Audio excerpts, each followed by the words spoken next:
When Justine Brown felt her phone vibrate, she swiftly picked it up. It was a message from her husband, Bob, who had been away on a business trip for the past few days. Unlocking her phone, she read the message. "Finished here," it said. "On my way back. Dinner reservations set for 7 o'clock p.m. at Mario's. See you there. Happy anniversary." The message lacked the usual affectionate words or heart emojis, a trend Justine had noticed lately. Bob hadn't been particularly communicative. "See you," Olivia responded, adding, "Happy anniversary. Love you." Although she sent the message with a glimmer of hope, she didn't anticipate a reply. Placing her phone on the nightstand, she longed for some form of acknowledgement. However, none arrived. Checking the clock, Olivia realized she had just enough time to freshen up before reuniting with her husband. Letting out a sigh, she stepped off the bed and headed for the adjoining bathroom, preparing for a shower before their anniversary dinner. "Who was that?" inquired John Anderson, the man Olivia had recently spent hours with. "That was my husband," Olivia replied. "He's on his way back, and he's already arranged dinner reservations at Mario's for our 5th anniversary." "Your 5th anniversary, huh?" John mused. "I thought you mentioned he was back east." "He was," Olivia explained. "Apparently, he wrapped things up early. I need to call my mother and ask if she can look after little Jacob for a bit longer." "All right. Do that, then come on back to bed," John suggested with a slight grin. "Maybe we can give Bob a little present." Olivia snorted at the playful remark. "I'd love to, John, but I really need to freshen up, and time is limited," she said. "Luckily, I have some clean clothes here I can put on. Meeting my husband in the wrinkled, stained clothes I wore here wouldn't be ideal." "Do you think he knows about us?" John asked. Olivia shook her head. "No, I doubt it," she responded. "He's been preoccupied lately. Rarely talks to me, hardly spends time with the baby. It's like he's in a different world." "How long will you keep this up?" John questioned. Olivia shrugged. "It's hard to say," she admitted. "He's a good provider. I believe he could be a great father if he applied himself." "Does he know Jacob isn't his?" John asked. Olivia assured him, "If he does, he hasn't mentioned it. I can't imagine he'd keep something like that to himself." "Well, I'll be here for you if you need anything," John offered, and Olivia smiled appreciatively. Olivia entered the closet, selecting a clean dress. She marveled at how much of her wardrobe was housed here, rather than the closet she shared with her husband. Examining the chosen dress, a blue one that fell just above her knee, and revealed a hint of cleavage, Olivia wondered if Bob had seen it before. If not, she decided she would tell him she had recently purchased it. After calling her mother, Olivia took a hot shower. Post-shower, she meticulously brushed her long, dark hair, dressed, and applied makeup. Confident that she looked and smelled pleasing enough for Bob's scrutiny, she kissed John goodbye and left for the evening. "See you in the office tomorrow?" John asked, eyeing her. "Of course, lover," she replied. "But for tonight, duty calls." With a sway of her hips, she grabbed her purse and exited the room. Bob Brown took a puff from his cigarette, seated in his Escalade across from Mario's in the parking lot. A message from one of the private investigators he employed just informed him that Olivia had left John Anderson's upscale condo, a rendezvous spot for their year-and-a-half-long affair. Glancing at the photo the investigator sent, he observed Olivia in a blue dress that wasn't the same one she wore earlier that day, and certainly not one he had seen before. Unsurprisingly, Olivia was adept at keeping secrets. One thing Olivia got right: Bob had been back from the East Coast for a day. Urgently summoned by a mysterious figure known only as Alpha One, Bob faced a serious security breach that needed immediate attention. They, an undisclosed federal agency, threatened intervention if Bob didn't handle it discreetly. Bob recalled the tense meeting with Alpha One, a man shrouded in secrecy. "You have a serious problem, Brown," the man warned, akin to the gravity of a biblical figure. "And when you have a problem, We all have a problem. Deal with it, quietly, or I will. Bob had little choice but to comply, understanding the consequences of crossing paths with Alpha One. While Olivia believed Bob to be a mere traveling salesman promoting security systems, he was intricately entwined in a deeper web. The security equipment he sold and installed allowed Alpha One's monitors insight into every facet of the companies they served. Bob's current predicament arose from the breach. His wife, Olivia, who had been having an affair with John Anderson, a senior partner at the law firm where she worked as a paralegal.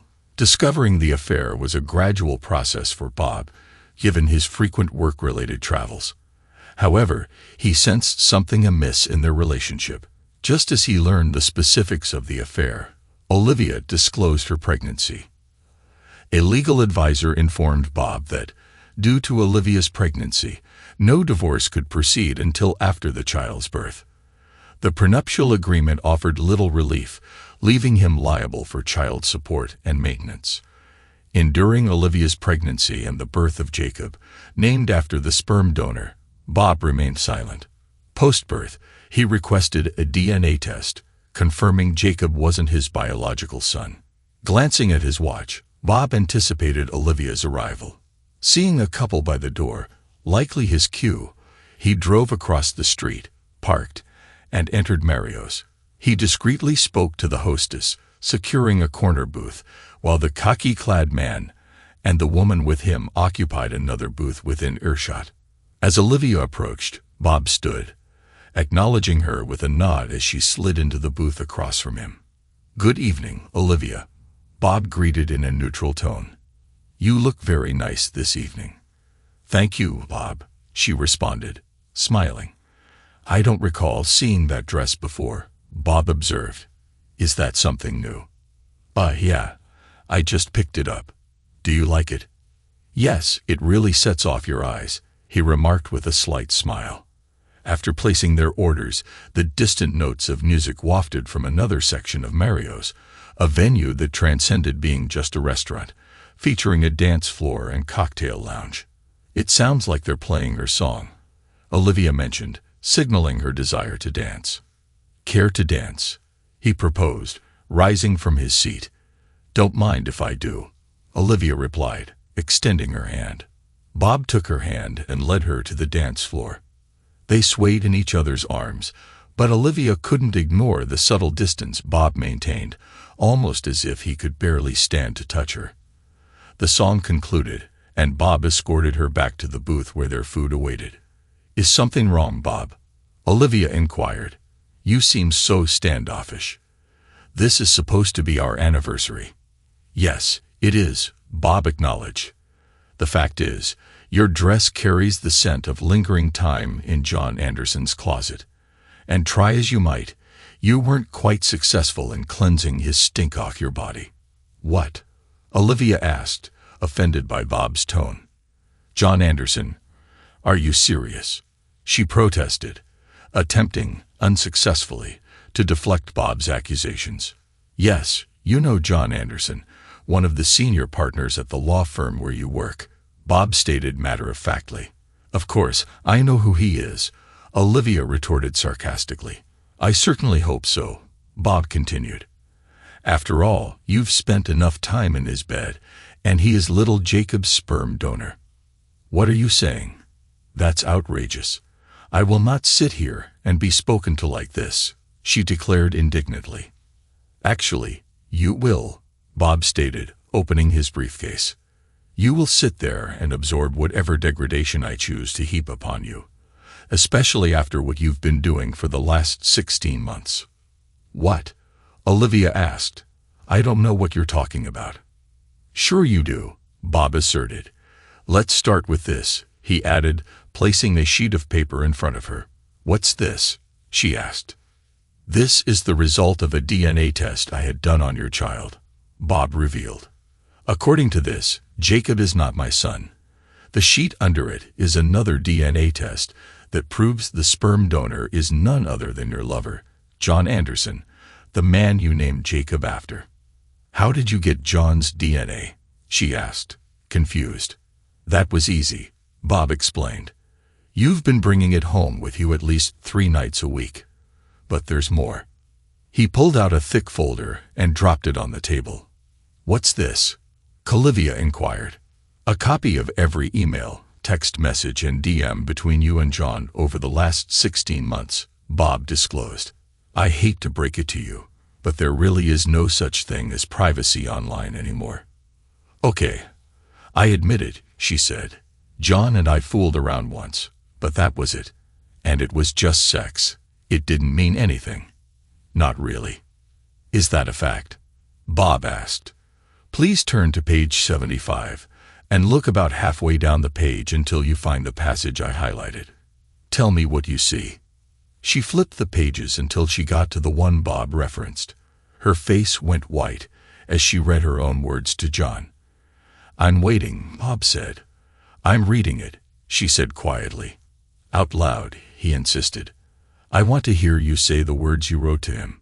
She gulped, casting a pleading look back at the page. Please, she begged, don't make me do this. Either you do it, or I will, Bob declared. And if I do it, I promise I won't care who hears. Tears streaming down her face, Olivia reluctantly looked back at the paper and began reading the words Bob had highlighted. I love what you do to me, John. I haven't felt so wonderfully satisfied as I have these last 16 months. I can't wait until you knock me up with another one of your babies, she read. In all the time we were married, I don't recall you ever once speaking to me like that, Bob remarked. Is this all you have? She nervously asked. No, Bob replied. I have pictures, audio, and video. Hours upon hours of video. You must really hate me, Olivia said quietly as she pushed her food around on her plate. Yes, I do, Bob admitted. She looked up, shocked at his words. It hit her like a slap across her face. There was a time I would have taken a bullet for you. Now it's all I can do to keep from blowing your stupid head off. How long have you known? She asked. I had suspicions before you told me you were pregnant, Bob disclosed. I did some digging and got some evidence, enough to satisfy the prenup. By the time I spoke to an attorney, though, you informed me you were pregnant. The lawyer told me in no uncertain terms that no judge would even entertain a divorce until after you gave birth. Child support and all that you see. But now that Jacob is born, I have more than enough evidence to get the job done. So I filed for divorce on the grounds of adultery, Bob explained, gesturing to the 2 people at the nearby table, who stood up and walked over. This nice man has something for you. Ms. Olivia Brown, the man asked. Yes, Olivia said quietly. The man placed a manila envelope in front of her. You have been served, the man declared. Served? Olivia asked, tears falling down her face. Yes, served, Bob said, handing her a pen. With divorce papers, look them over. You'll find they're just as we agreed in the prenuptial. Sign them now, and I'm prepared to give you a bank draft for $2,122.63, the exact amount you had when you married. Don't ask for any more. I already know about your secret little slush fund. You can keep that, along with your retirement. All of your belongings have been taken to your mother's house. Yes, she knows, and she's very disappointed in you. But she's agreed to let you stay with her until you can find a place of your own. For the boy's sake, not yours. But I don't want a divorce, Olivia said. I love you. Please, Olivia, Bob said. Don't insult my intelligence. Listen. He pulled out his phone and played her conversation with John from earlier that day. Her eyes grew wide when she heard her own voice coming from Bob's phone. How did you get that? She asked. Well, I'd tell you, but then I'd really have to shoot you. As much as I hate you right now, I really don't think it would be right to deprive little Jacob of his mother, Bob said with a smile that held no warmth. I was nothing more to you than a meal ticket and a caretaker while your baby daddy got all the benefits. Just so you know, your ticket's been punched. No more free meals for you. At least for me. What about John? She asked. Concerned for your baby daddy, are you? Fortunately, we live in a state that allows for alienation of affection lawsuits. For me, that is. He's being served right now. It may or may not go anywhere, but it's the principle that counts, don't you think? Anyway, his troubles are just beginning. You see, I spoke with Hamilton Jackson, your managing partner, today. Showed him my evidence and expressed my displeasure with the knowledge that one of his senior partners is involved with a subordinate. Specifically a subordinate married to me, at least for the moment. Mr. Jackson was quite concerned and more than a bit anxious that Mr. Anderson's antics might shed unwelcome attention for his firm, not to mention a somewhat significant financial burden. He agreed it would be best if Mr. Anderson was no longer affiliated with the firm, and assured me he would take it up with his board this evening. He also agreed that it would not be right to punish you, especially since you're a mother with a newborn baby. After all, Mr. Anderson was your boss, in a matter of speaking, and he did not want to expose the firm to a potential sexual harassment lawsuit. Given your work history there, he agreed it would be best to keep you on board, at least for the time being. But I assure you, Mr. Anderson's troubles are just beginning, Bob said. How much do you know about your lover? I mean, really know. What are you talking about? Olivia asked. I'm talking about his clients, the people he does business with, who he really represents, that is, and what he does when he's not screwing you into his mattress. What do you know about that? Bob asked. I don't know, she said. He doesn't talk about any of that with me. Probably a good thing, Bob said.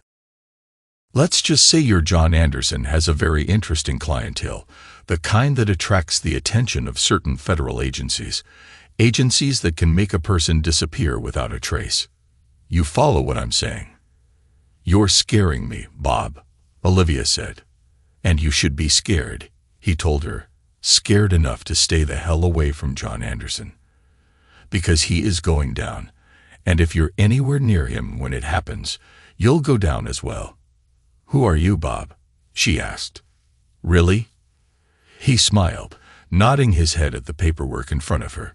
Sign the papers, Olivia, and end this farce now. I've probably told you far too much already, Bob said. And by the way, your credit card has been canceled, and your house key no longer works. I had the locks changed today, while you were with John.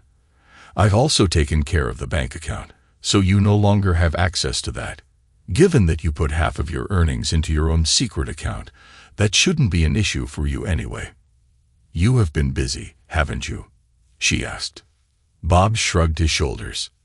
Defeated, Olivia examined the divorce papers and saw they were just as Bob had said.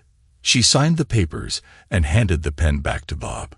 He smiled as he took the pen and reviewed the papers. The process server witnessed the signatures, and the woman with him notarized the signed paperwork. Bob handed the papers back to the process server. I'll see these get to your lawyer, Mr. Brown, he said. Thank you, Bob said. After they left, Bob turned back to Olivia. I believe you need to surrender your rings, he told her. Do I have to? I love those rings, she cried. Apparently not enough to stay out of John Anderson's bed, Bob said. Olivia tearfully removed her wedding and engagement rings and placed them on the table. He pocketed them before addressing her. I believe our business here is concluded. Concluded? Olivia asked. That's all you have to say.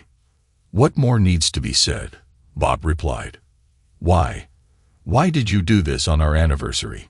She asked, tears streaming down her face. Do you know how humiliating this was for me? Do you know how humiliating it was for me to learn that you've been screwing around on me all this time? And how humiliating it was to learn Jacob wasn't even my son? And how humiliating it was when I learned you screwed Anderson on our anniversary? Don't even go there with me, Bob said. We're done. We're finished. Goodbye, Olivia. I never want to see your face again.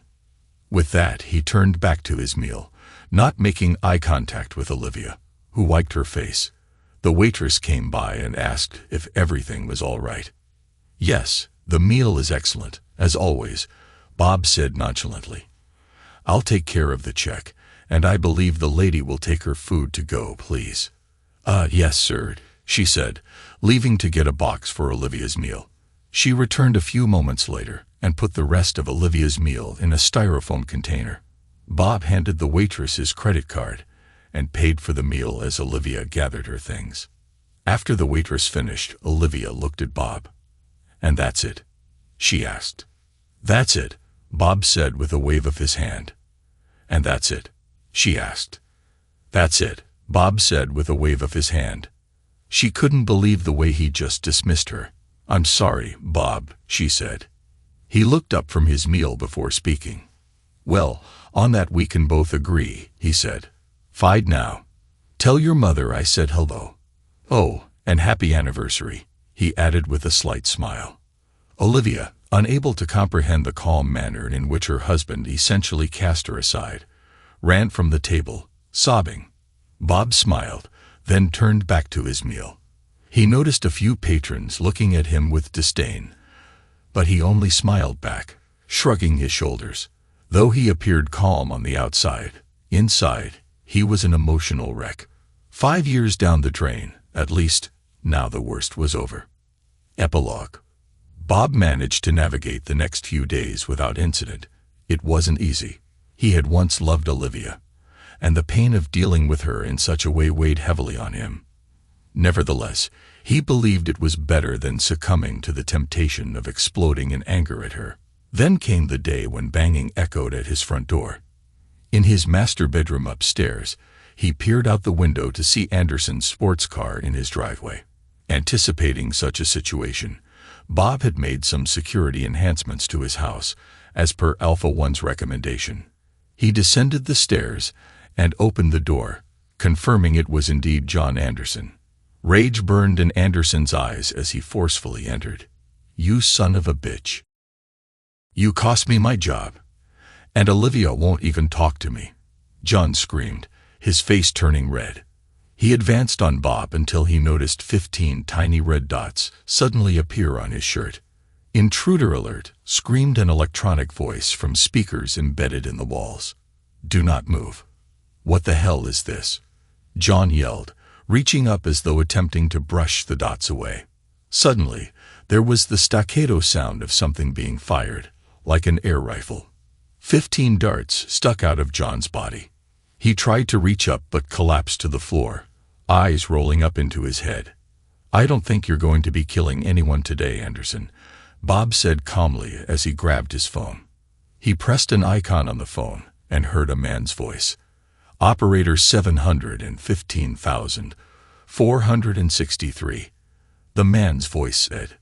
"Clean up on aisle 15, Bob said. "Clean up on aisle 15. "Copy that," the man said. Bob pressed another icon, and the systems that had shot John full of tranquilizer darts rotated and retracted back into the ceiling. When the doors closed, no one could tell that anything was there. Bob smiled, pleased that the new security system worked as advertised. A few minutes later, a white unmarked van pulled into the driveway. Men in Tivik suits entered the house, dragging John's limp body out. One of them took John's keys and drove away in the sports car. Bob closed the door and resumed his activities. A few days later, after buying a caramel mocha at a local coffee shop, Bob was stopped by a large man in a dark suit and sunglasses. "Alpha One wishes to speak with you, Mr. Brown," the man growled. "No." "All right," Bob said, somewhat put off by the man's attitude. He followed the man to a long black limousine, parked on the side of the street, and got inside after the man opened a back door. "Brown, glad to see you're out and about," Alpha One said after the door was closed. "Oh yes, sir, I have a lot to do," Bob said. Alpha One smiled and put a friendly hand on Bob's shoulder. "Please, Bob, when it's just us, you can call me William," the one-eyed man said. "I wanted to give you an update on Mr. Anderson. He's singing like a canary." "Thank you, Alpha or William. So he's telling you everything you need?" Bob asked. "Oh yes, he did that right off the bat," William said. "But he's literally singing like a canary right now. Seems the combination of those tranquilizer darts in your new security system and the serum we used to extract the information we needed turned his brains into applesauce. Right now, he's on the swing in a metal cage chirping like a bird. Oh, Bob said. William pulled an envelope out of his jacket pocket and handed it to Bob. We did get him to settle with you out of court before he became too incompetent to sign his own name, William said. He was so grateful to be alive that he settled for far more than you wanted. Well, that's good to hear, Bob said. By the way, I want you to know that I'm really impressed with that new system of yours, William said. Now that we got what we need from Anderson, I'm glad you didn't use the .50 caliber chain guns I suggested. Me too, Bob said. I just had that carpet scrubbed. William chuckled at that. Have you heard anything about Olivia? Bob asked. Yes, she's back to work, although Mr. Jackson is keeping her on a very short leash. Did you ever mention to her who it is you really work for? William asked. No, William, I never did, Bob said. Good, William said.